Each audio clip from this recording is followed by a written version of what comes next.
Prosseguindo na história de Israel, continuando estudando sobre os Macabeus, agora vamos para uma segunda batalha contra o exército dos sírios. A Síria era uma cidade, uma região mais desenvolvida que Jerusalém, porque Jerusalém tinha se envolvido em muitas guerras, muita destruição interna. Como nós estamos vendo, né, no tópico anterior, vimos os samaritanos, que historicamente nós sabemos pertencia ao reino de Israel, só que eles se dividiram e teve diversos ataques depois dessa divisão. Logo após a divisão, o rei Sisaque do Egito invadiu a região da Judéia e atacou Jerusalém. Então, Jerusalém foi se enfraquecendo. Nos dias de Davi, Jerusalém era mais desenvolvida do que Damasco. Tanto que Davi conquistou a região dos sírios, conquistou Damasco. Mas agora vamos lembrar que Davi ele viveu lá no ano 1000 a.C. E nós estamos estudando agora o ano 200 a.C. Okay? Bom, o comentário prossegue. A segunda batalha foi sobre o exército da Síria, que havia recebido ordem direta de Antíoco para abafar a revolta, essa revolta dos Macabeus, né? Veja, e sempre lembrando, nós estamos no silêncio profético, no intervalo entre Malaquias e Mateus, então nós não temos texto bíblico para comentar sobre esse momento. Mas Flávio Joséfo é um historiador confiável, ele escreveu a pedido do imperador romano, então ele traz sempre fontes para enriquecer a sua história, né? O seu livro. Bom, ele diz: Serom, governador da Baixa Síria, que recebera do rei Antíoco ordem para reprimir a ousadia daqueles revoltosos, veio acampar com todas as suas tropas e com judeus ímpios e traidores da pátria, que se haviam refugiado entre eles numa aldeia da Judéia, de nome Bet-Horon. Ou seja, nós vimos que os samaritanos eles se colocaram contra os judeus, lembrando que os samaritanos eles são aquelas 10 tribos do norte. E agora nós vemos que também participantes da tribo de Judá, ou seja, judeus, né, da tribo de Judá, eles se aliaram ao rei da Síria para lutar contra os Macabeus. Normalmente se fazia isso, esse tipo de traição, para que, assim, acreditando que o exército inimigo iria vencer, e você, mesmo sendo judeu, como você se aliou a esse exército sírio, você seria colocado como governador, como uma autoridade naquela terra. Mas é inacreditável, já que a religião da Judéia, a religião dos judeus, ela estava sendo atacada, ela poderia morrer se continuasse aquele culto aos deuses gregos na Judéia, ok? Então,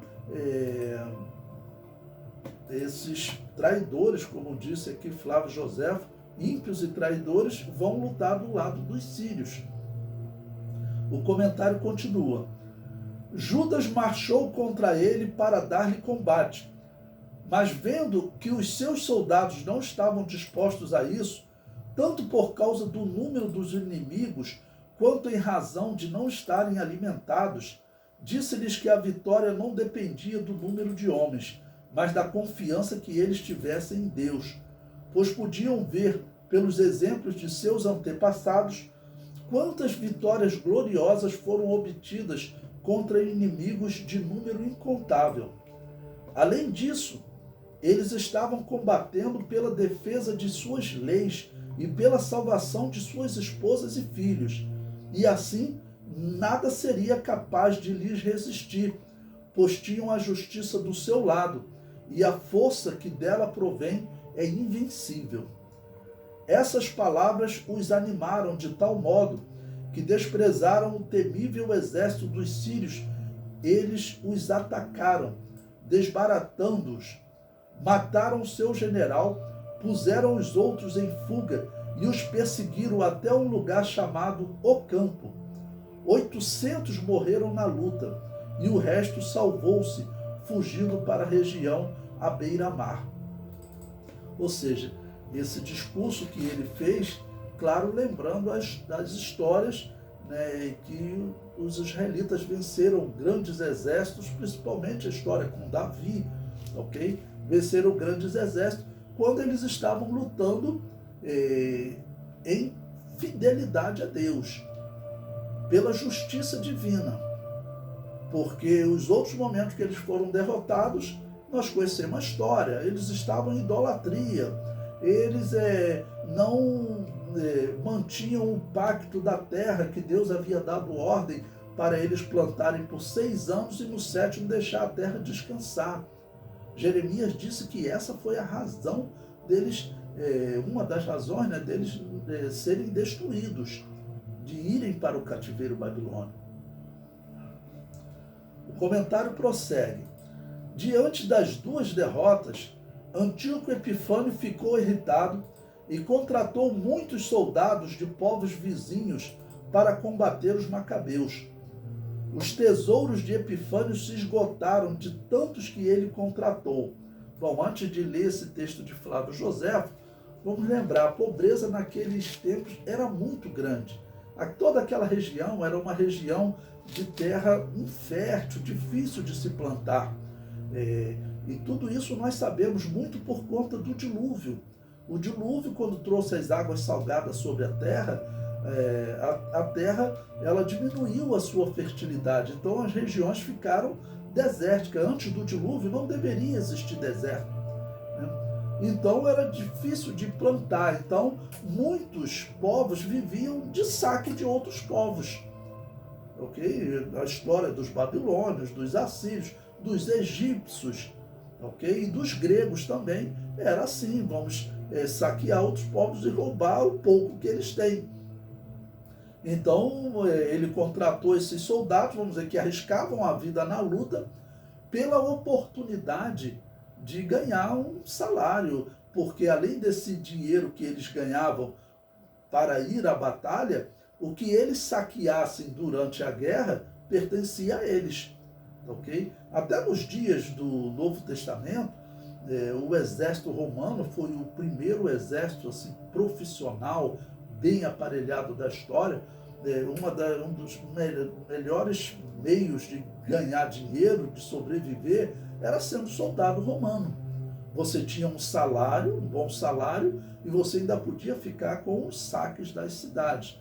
Ok? Então, Antíoco Epifânio, ele contratou esses exércitos. E conforme Joséfo, no seu livro História dos Hebreus, página 566, ele diz: ao partir, deixou Alícias, em quem depositava toda a sua confiança, a direção dos seus negócios, o governo das províncias que se estendem desde o Eufrates até o Egito e a Ásia Menor, e uma parte de suas tropas e de seus elefantes. Então você veja, nesse período, o governo grego que tinha sido colocado ali na região da Síria, ele ia desde o Eufrates até o Egito. Interessante que esse era mais ou menos, esse era exatamente, melhor dizendo, o território de Davi. Porque a Bíblia diz que Davi, ele dominou desde o Eufrates até o Nilo, até o Egito. O texto prossegue. Recomendou-lhes que tivesse grande cuidado de seu filho, o príncipe Antíoco, durante a sua ausência, e que destruísse toda a Judéia, levando escravos todos os seus habitantes, aniquilasse Jerusalém e exterminasse a nação dos judeus. Depois de dar essas ordens, partiu para a viagem à Pérsia, no ano 147, passando o Eufrates e marchando para as províncias superiores. O número de soldados era grande e eram acompanhados de comerciantes de escravos que esperavam para comprar os israelitas escravizados, ou seja, os israelitas que fossem escravizados, os próprios sírios ou os soldados que escravizassem eles já vinham vendendo esses soldados. Então a guerra era algo muito lucrativo. Até hoje nós sabemos que a guerra, de uma certa maneira, é lucrativa, Se você pesquisar, eu recomendo a você um vídeo que tem no YouTube, 2 vídeos intitulado a Segunda Guerra Vista do Espaço. E ele conta, são 2 vídeos sobre a Segunda Guerra Mundial. Ele conta que antes da Segunda Guerra Mundial, os Estados Unidos eles eram o 17º país em termos de potência e principalmente avanço tecnológico. E depois da Segunda Guerra Mundial, eles passaram a ser o país número 1.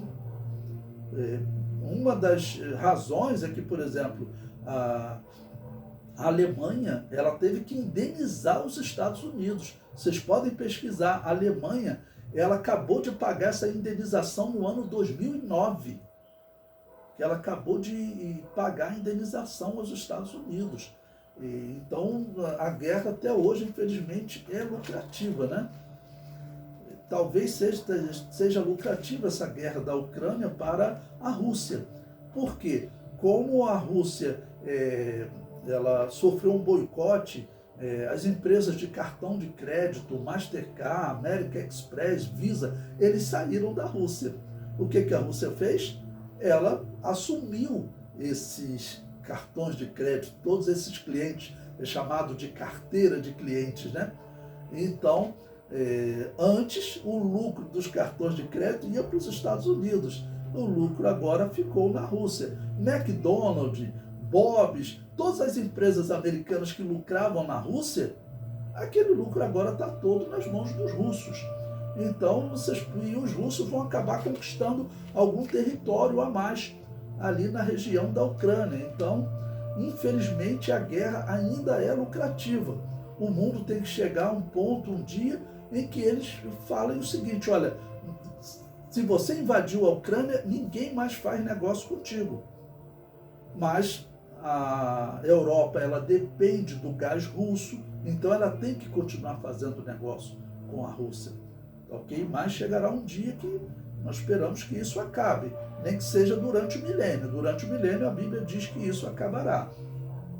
Então veja o que Flávio Joséfo diz sobre essa guerra e os comerciantes de escravos. Ele diz: Lícias escolheu dentre os mais valentes generais e o de maior confiança do rei, Ptolomeu, filho de Dorímedes, Gorgias e Nicanor, e os enviou à Judéia com 40.000 soldados de infantaria e 7.000 de cavalaria. Depois que chegaram a Emaús e acamparam na planície vizinha, foram aumentando com o reforço dos sírios e das nações limítrofes, que ficavam no limite em volta de Israel. Todos queriam saquear, né? E com grande número de judeus.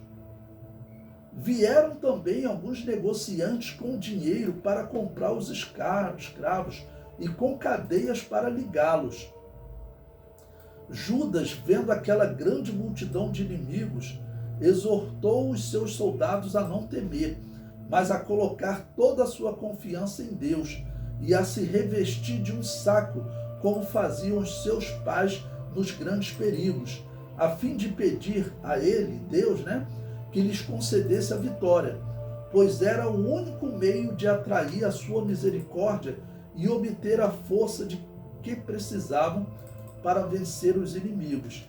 E essa ordem para destruir, para dizimar Jerusalém, e para matar, escravizar e matar todos os judeus, essa vai ter uma ordem parecida em cerca de 200 anos, depois um pouco de Jesus, ali próximo do ano 40, entre 40 e anos 50 da era cristã, quando o imperador romano Calígula, ele ordenou algo parecido. Ele ordenou que fosse colocada uma estátua dele em todos os templos das províncias romanas. E alertaram a ele: olha, tem aqui um povo chamado judeus que eles não aceitam estátua de nenhum homem no seu templo. Isso vai gerar uma grande revolta. E diz a história que Calígula falou: olha, pois pode matar um por um, não deixe ninguém vivo na terra. E aquele era o auge do Império Romano. Né? Aquele era o auge do Império Romano. Para os judeus vencerem o Império Romano, teria que ter uma ação do anjo do Senhor, como houve contra o exército assírio. Ok? Mas nesse período eles estavam desviados nos dias do Novo Testamento. haviam matado o Messias há cerca de 20 anos, então um exército ali seria fatal para os israelitas.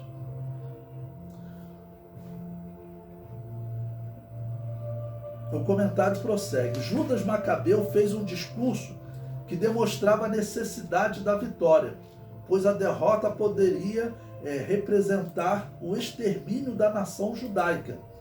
Veja o que diz Flávio Joséfo. Considerar então que o resultado desta jornada ou nos cumulará de felicidade, dando-nos os meios de observar em paz as leis e os costumes de nossos antepassados, ou nos lançará toda espécie de misérias, cobrindo-nos de infâmia, se por nossa pusilanimidade formos causa de que o resto de nossa nação seja completamente exterminada. Pelo exército e como resultado, porque ele sabia, como ele já havia vencido 2 exércitos, esse terceiro exército, essa terceira batalha dos Macabeus, eles viriam para destruir. Eles viriam para realmente eliminar todos os israelitas. Talvez ele nem soubesse da ordem do imperador, talvez até soubesse, mas talvez ele não soubesse. Porém, a lógica diz, olha, se nós vencemos 2 exércitos e agora eles trazem esse exército gigantesco, e claro, nenhum imperador, os gregos não gostavam de revoltas, então a finalidade seria realmente a destruição.